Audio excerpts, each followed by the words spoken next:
আমার প্রিয় শিক্ষার্থীরা, ডেইলি স্টার সম্পাদকীয় কিভাবে পড়া যায় সেই ধারাবাহিকতায় আপনাকে স্বাগত। Here we see protesters, আন্দোলনকারীদের অথবা প্রতিবাদকারীদের are not given, দেওয়া হয়নি, মেডিকেল কেয়ার, চিকিৎসা সেবা, হিয়ার, এইখানে। আমরা যদি একসাথে পড়ি তাহলে এর অর্থটা দাঁড়ায় এখানে আন্দোলনকারী অথবা প্রতিবাদকারীদের চিকিৎসা সেবা দেওয়া হয় না। লক্ষ্য করুন, এই বাক্যটি মূলত দুই রকম ভাবে তৈরি হয়েছে। প্রথমত এটা তৈরি হয়েছে প্যাসিভ আকারে, একই সাথে আমরা লক্ষ্য করছি প্রেজেন্ট সিম্পল টেন্সের অধীনে যে প্যাসিভ ফর্ম করে থাকি সেই রকম ভাবে। আরেকটি ব্যাপার এখানে লক্ষ্য করুন, একই সাথে নেগেটিভ।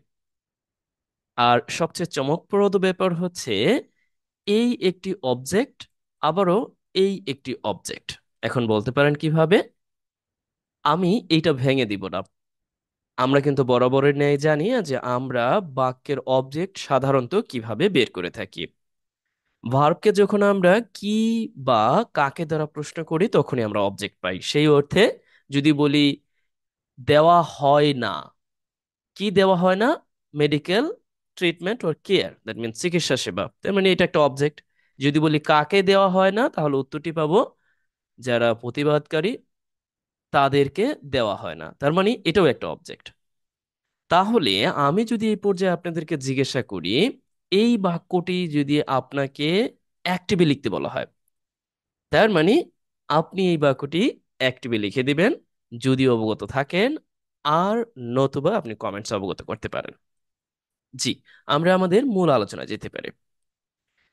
সিনথিয়া মেহরিন সকাল, হেলস ফ্রম, এসেছে, আ রুরাল এরিয়া, একটি প্রত্যন্ত অঞ্চল থেকে, ইন সুনামগঞ্জ, সুনামগঞ্জের প্রত্যন্ত অঞ্চল থেকে সিনথিয়া মেহরিন সকাল হেলস ফ্রম, এসেছে।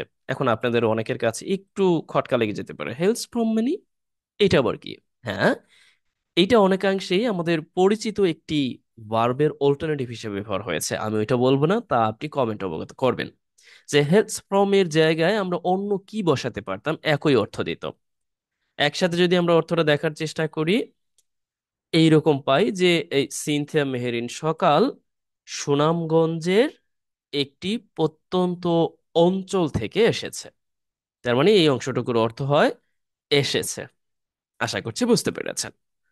চলুন আমরা আরো গ্রামাটিকলি বিশ্লেষণ করব পরে। প্রথমত একটু রাফলি পড়ি। Then we see she, say passed, উত্তীর্ণ করেছেন, উত্তীর্ণ হয়েছেন এই অর্থে, অল প্রি ইউনিভার্সিটি এক্সামস, মানে সমস্ত প্রাক যেই বিশ্ববিদ্যালয়ের পরীক্ষা সেগুলো তিনি পাশ করেছেন, উইথ ফ্লাইং কালার্স।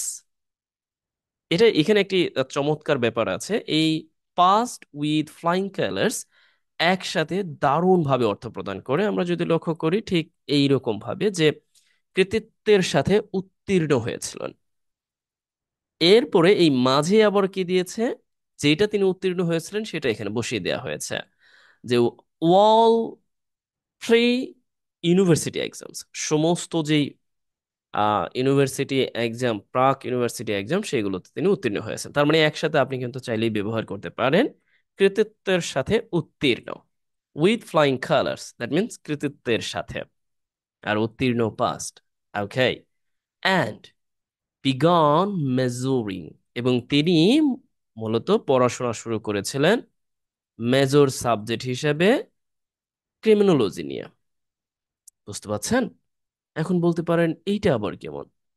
দেখুন, সাধারণত আপনাকে যখন যারা ইউনিভার্সিটি লেভেলে আছেন বা যে কোনো লেভেলই আছেন না কেন, আপনাদের জিজ্ঞাসা করলে, ও হোয়াট ইজ ইউর মেজর, আপনার প্রধান সাবজেক্ট কি? আর এখানে সেই মেজরকে মূলত ডাইরেক্ট ইন, আমরা জানি যে ডাইরেক্ট যে জেরান সেই ফর্মে বসানো হয়েছে। তার মানে এই তিনি শুরু করেছিলেন পড়াশোনা করা, ইন, প্রধান বিষয় হিসেবে ক্রিমিনোলজিকে, অ্যাট ঢাকা ইউনিভার্সিটি, ঢাকা ইউনিভার্সিটিতে, ইন দ্য 2022-2001 একাডেমিক ইয়ার। 2020-21 শিক্ষাবর্ষে ঢাকা বিশ্ববিদ্যালয়ে ক্রিমিনোলজি ডিপার্টমেন্টে প্রধান বিষয় হিসেবে তিনি পড়াশোনা শুরু করেছিলেন এবং এই ইউনিভার্সিটির পূর্বে যে প্রাক পরীক্ষাগুলোতে তিনি কৃতিত্বের সাথে উত্তীর্ণ হয়েছিলেন। I think so have goat. আপনি চাইলেই কিন্তু এই ফর্মগুলোকে মনে রাখতে পারেন, নোট করতে পারেন। নেক্সট, ফর ইয়ার্স, বছরের পর বছর, she was the only student, সে ছিল একমাত্র ছাত্র। আমরা যদি লক্ষ্য করি, ওনলি স্টুডেন্ট, এটাকে আমরা বলতে পারি যে বছরের পর বছর ধরে। Okay, only, the only that means একমাত্র, একসাথে আমরা যদি বলি একমাত্র ছাত্রী, দ্য অনলি স্টুডেন্ট। অনেকে বলতে পারেন দা কেন, দেখুন আমি নির্দিষ্ট করে তাকেই নির্দেশ করেছি, এই জন্য এখানে দা ব্যবহার হয়েছে। অ্যান্ড ফ্রম হার ভিলেজ, তার গ্রাম থেকে, to qualify, to study the university, ইউনিভার্সিটিতে মানে এই ইউনিভার্সিটি পড়াশোনা করতে যে যোগ্যতা তিনি অর্জন করেছিলেন, তিনি তার গ্রাম থেকে একমাত্র ছাত্রী ছিলেন। Interesting, right? Okay. Sakal had no political affiliation, সকালের কোনো পলিটিক্যাল সংযুক্তি ছিল না। আমরা যদি একসাথে দেখি, পুরো অংশটা কিন্তু একসাথে, আপনি বলতে পারেন অ্যাজ এ নাউন ফ্রেজ হিসাবে অবজেক্ট আকারে এখানে ব্যবহার হয়েছে। তার মানে আমরা বলতে পারি তার কোনো রাজনৈতিক দলের সাথে সম্পৃক্ততা ছিল না। হ্যাড, থাকা অর্থে, ছিল অর্থে অতীত বাক্যের অর্থ প্রদানে আমরা ব্যবহার করে থাকি। নো পলিটিক্যাল পার্টি অ্যাফিলিয়েশন, তার মানে কোনো রাজনৈতিক দলের যে সংযুক্তি বা সম্পৃক্ততা ছিল না। হাউএভার, যাই হোক, soon after coming to university, soon after coming, দেখুন এটার অর্থটা হচ্ছে সুন আফটার মানে পরপরই, এরকম নির্দেশ করতে। কামিং তার মানে আসার পরপরই। আমরা যদি এখানে একটু দেখার চেষ্টা করি যে ঢাবিতে আসার পরপরই, সুন আফটার কামিং, অনেকের কাছে একটু আনইজি ফিল হতে পারে, just take it easy. Soon after ইতিমধ্যে বলেছি, এখানে মূলত অ্যাজ এ প্রিপোজিশনের মতো কাজ করেছে। কামিং জেরান টু ঢাকা ইউনিভার্সিটি, মানে ঢাকা ইউনিভার্সিটিতে আসার পরপরই বা আসার সাথে সাথেই, and becoming a resident student of Rokeya hall, এবং রোকেয়া হলের একজন আবাসিক ছাত্রী হওয়ার পরপরই। তার মানে হচ্ছে এইটা আর এইটার, এই দুইটারই কাজ করছে প্রিপোজিশন সুন আফটার। তার মানে আমরা এইভাবে বলতে পারি যে ঢাবিতে আসার এবং রোকেয়া হলের এই যে রেসিডেন্ট স্টুডেন্ট হওয়ার পরেই এরকম অর্থ দিচ্ছে। কেমন, সি স্টার্ট, সি স্টার্টেড, তিনি শুরু করেন, ফ্লিং, তিনি ভাবতে শুরু করেন, বুঝতে শুরু করেন, the heat of political crisis,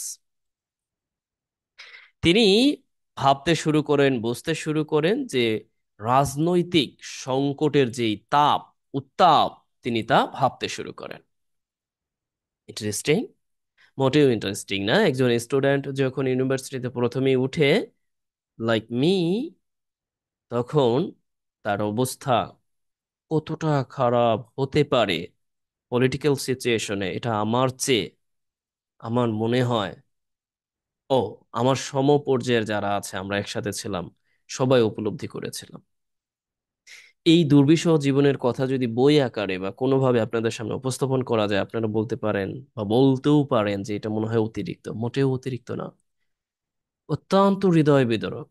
just এতটুক বলতে পারি, আমি দিনের পর দিন, দিনের পর দিন, রাতের পর রাত ভয়ে, প্রচন্ড রকম ভয়ে রিডিং রুমে এসে ঘুমাতে হয়েছিল।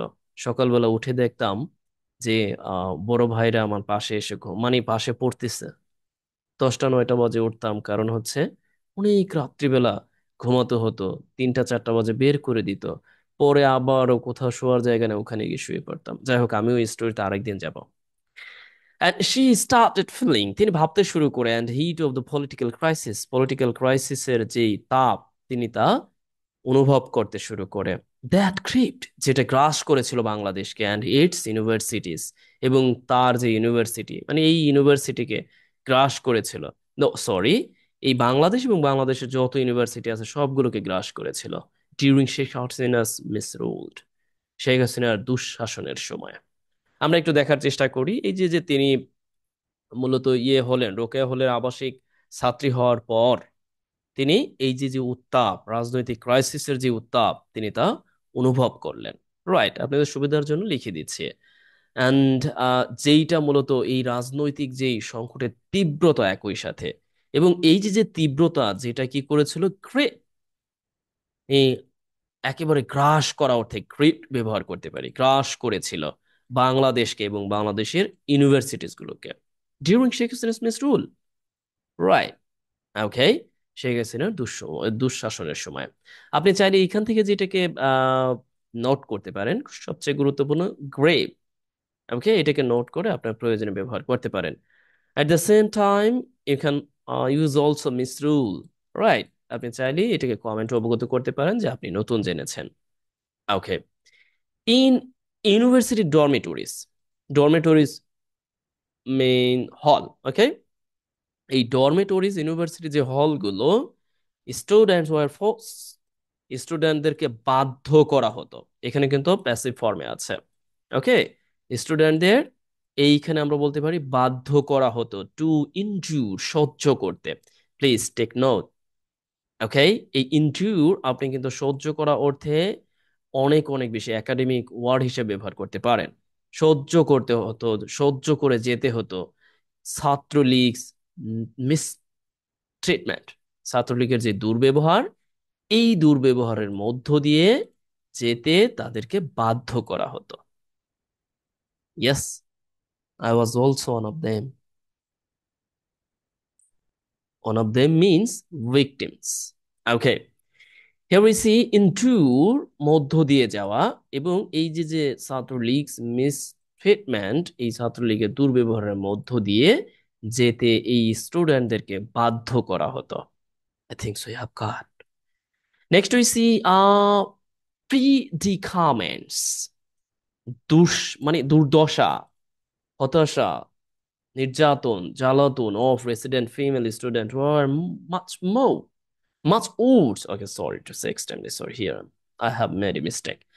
তার মানে এই predicaments, রেসিডেন্ট হল, এই রেসিডেন্ট যে হল, রেসিডেন্ট যে ফিমেল স্টুডেন্ট আছে, এই হলের, আবাসিক হলের যে ফিমেল স্টুডেন্টস আছে, তাদের যে দুর্দশা, একসাথে আমরা বলতে পারি দুর্দশা, ওয়ার মাচ ওয়ার্স, অনেক খারাপ হয়েছিল, অনেক খারাপ ছিল। অ্যান্ড হুইচ, যা মূলত রিমেইন লার্জলি আন্ডাররিপোর্টেড, তা মূলত বা বৃহৎ অংশেই, এই যে যে দুর্দশা, এটা কি ছিল, বৃহৎ অংশেই মূলত রিপোর্টের বাইরে থেকেছিল। দেখুন, রিপোর্ট মানে রিপোর্ট করা, সংবাদ করা, আন্ডার রিপোর্ট সংবাদ না করা, সংবাদের বাইরে থাকা, আন্ডার রিপোর্টেড দ্যাট মিনস প্রতিবেদনহীন অবস্থায় থেকে যাওয়া। এই যে যে পুরো অংশটার অর্থই হচ্ছে যা মূলত প্রতিবেদনহীন অবস্থায় থেকে গেছে বা থেকে ছিল সেই সময়। এখন বলতে পারেন এটা কিভাবে তৈরি হলো। দেখুন, এই যে হচ্ছে একটি আমরা যাকে বলে থাকি যে লিঙ্কিং ভার্ব, আমরা জানি যে লিঙ্কিং ভার্বের পরে প্রাসঙ্গিকতা ক্রমে আপনি অ্যাডভার্ব অ্যাডজেক্টিভ বসাতে পারেন, যা দারুণভাবে অর্থ সহায়তা করে, অর্থে সহায়তা করে থাকে। লক্ষ্য করুন, এই যে লার্জলি আন্ডার রিপোর্টেড, তার মানে এই রিমেইন মানে থাকা বা থেকে ছিল অর্থে আমরা ব্যবহার করে থাকি। সকাল came to know the female students and who were sexually abused by ছাত্র লীগ's members. তিনি সকালে এসেছিলেন, মূলত তিনি এসেছিলেন জানতে, যে স্টুডেন্টদের সম্পর্কে জানতে এসেছিলেন যে কারা কারা শারীরিকভাবে নির্যাতনের শিকার হয়েছে ছাত্রলীগের দ্বারা। The reinstatement of the quota system, এই যে রিস্টেটমেন্ট, এটাকে নোট করবেন, এটা হচ্ছে পুনর্বহাল বা পুনরুজ্জীবন, বা আমরা বলতে পারি যে পুনরায় ক্ষমতা দেওয়া, এই অর্থে যে রিইনস্টেটমেন্ট। ওকে, পুনর্বহাল of the quota system, quota সিস্টেমের পুনর্বহাল ইন দ্য গভর্নমেন্ট জবের ক্ষেত্রে। Okay, in June 2024, rang the death knell for Sakal's future. তার মানে এই যে জুনে 1900 সরি টু সে 2024 সালে এই কোটা সিস্টেমের পুনর্বহালের যে ঘোষণা গভর্নমেন্ট সেক্টরে, এইটা মূলত বাজিয়েছিল দা ডেথ নেল, মৃত্যু ঘন্টা এই অর্থে ব্যবহার হয়েছে। অ্যান্ড ফর সকালস ফিউচার, সকাল ফিউচার, সকালের, সকাল বলতে ওই মেয়েটির নাম যার ভবিষ্যতের উপর। ওকে, একসাথে যদি আমরা একটু দেখার চেষ্টা করি যে সকালের ভবিষ্যতের উপর মৃত্যুর সংবাদ বাজিয়েছিল। And she came became active, তিনি সক্রিয় হয়েছিলেন in the students against discrimination movement. তিনি এই যে বৈষম্য বিরোধী ছাত্র আন্দোলন হয়েছিল সেখানে তিনি কি হয়েছিলেন, অ্যাক্টিভ হয়েছিলেন। অন জুলাই 14, এই জুলাই 14 তারিখে সকাল জয়েন্ট স্টুডেন্টস প্রটেস্ট, স্টুডেন্ট প্রটেস্টে তিনি যোগদান করেন। মার্চ টু বঙ্গভবন, বঙ্গভবন পর্যন্ত মার্চ করেন, এবং ওই পর্যন্ত তিনি যান। And to prize home the demands, একসাথে, এটা মূলত একসাথে অর্থ দেয়। এর অর্থটা দেয় এইরকম যে দাবি জোরালোভাবে উপস্থাপন করা বা লক্ষ্য আদায়ে স্থির থাকা, এই অর্থে to press their demand that, যেটি and 95% of jobs be rewarded based on merit. মানে তাদের যে দাবিটা ছিল যে এখানে 95% জব যেটা মূলত দেওয়া হবে, দেওয়া হবে বেসড অন মেরিট, তার মানে মেরিটের ভিত্তিতে, যোগ্যতার ভিত্তিতে মূলত তাদেরকে প্রদান করা হবে। এই দাবি মূলত তাদের ছিল, যেই দাবি নিয়ে তারা মার্চ করেছিল, protest march to Bangabhaban, right, on the day, এবং সেই দিনে। And Hasina had the water city, এখানে হ্যাড ব্যবহার হয়েছে ছিল অর্থে, বাট এইখানে অন্য একটি অর্থ দিচ্ছে যে the water city, that means আমরা ওই যে হ্যাভ এর যে কলোকেশন হিসেবে ব্যবহার করি, এখানে হ্যাড ব্যবহার হয়েছে অতীত অর্থে। Had the water city, that means পর্দা দেখিয়েছিল। To use the pejorative pejorative term, that means ওই যে অনেকটা হয় না যে মানে ইয়া করা, অনেকাংশে অবমাননাকর যে টার্ম, অ্যান্ড দ্যাট ইজ রাজাকার। তখন এই টার্মটি তিনি ব্যবহার করেছিলেন। To discrete, discrete that means প্রতিহত করতে, দ্য স্টুডেন্টস, স্টুডেন্টদের প্রতিপন্ন করতে, স্টুডেন্টদের যে মুভমেন্ট। কিন্তু এটা সম্ভব হয়নি, আমরা ভালোভাবে জানি। ইমিডিয়েটলি, তাৎক্ষণিকভাবে, student round the country burst into anger, স্টুডেন্টরা তাৎক্ষণিকভাবে, স্টুডেন্টরা কি করলো, বাংলাদেশের সব জায়গায় সর্বোচ্চ, বার্স্ট ইনটু অ্যাঙ্গার মানে ক্ষোভে ফেটে পড়লো। And to to the street, এবং রাস্তায় নেমে পড়লো। দেখুন, এইটা রাস্তায় নেমে পড়া অর্থে টুক টু দ্য স্ট্রিটস আমরা ব্যবহার করে থাকি, টুক টু দ্য স্ট্রিটস অর্থাৎ রাস্তাঘাটে নেমে পড়লো। দ্যাট নাইট, সেই রাতে, সকাল and other student broke the locks, সেই রাতে সকাল এবং অন্য অন্য ছাত্রছাত্রীরা ভেঙে ফেলে লক, তালা, দ্য মেইন গেটের তালা ভেঙে ফেলে, and March out of Rokeya হল টু ডেমনস্ট্রেট, এবং আন্দোলন করার জন্য তারা মূলত মার্চ আউট রোকেয়া হল থেকে বের হয়ে যায়, বের হয়ে মার্চ করা শুরু করে দেয়, টু ডেমনস্ট্রেট, বিক্ষোভ প্রদর্শন করার জন্য। Have you got? And on July 15, 2024, and সকাল to the streets with her friends, সকাল মূলত রাস্তায়, মানে রাস্তায়, রাস্তায় নামলো আর কি, তার বন্ধুদের সাথে। and took to the street, ওকে, রাস্তায় জড়ো হলো, রাস্তায় নামলো, বা তারা, আমরা এটা এই অর্থে বলতে পারি যে পজিটিভ সেন্সও বলা যেতে পারে, তারা রাস্তা দখল করলো, এই অর্থে যে when their procession and came to the university visit চত্বর and Chhatra League and hooligans, that means গুন্ডা, okay, Chhatra League hooligans and hooligans, এই ছাত্রলীগ যে গুন্ডা Pandara and the hard miscreants, এবং আহ ভাড়া করা যে দুষ্কৃতিকারী, দেখছেন, দারুণ দারুণ শব্দ না, hooligans, miscreants, hired and shoot down money and started attacking protesters with iron doors, machetes, hockey sticks, and other weapons. বুঝতেই পাচ্ছেন? Oliver, no more today, and today I feel somewhat uneasy. So here I'm going to end today. But before ending, I'm assigning task to you. Here you see, আপনি যেটা করবেন এইখান থেকে যতটুকু সম্ভব অনুবাদের চেষ্টা করবেন. If it is possible, you can and translate and this part into Bangla. Or you can use also and hooligans and hard miscreants, and also you can use and soup town, right? And you can leave a comment using mentioning or using any words, writing sentences or whatever. And as it is possible for you, please you can do. Now more today. যাওয়ার আগে একটু বলে দিই, ভিডিওটি যদি ভালো লাগে অবশ্যই লাইক কমেন্ট শেয়ারদের সঙ্গে থাকবেন। আজকে অপেক্ষাকৃত একটু কম পড়লাম, আমরা নিয়মিতভাবেই এগুলো পড়ার চেষ্টা করব। ভালো থাকুন।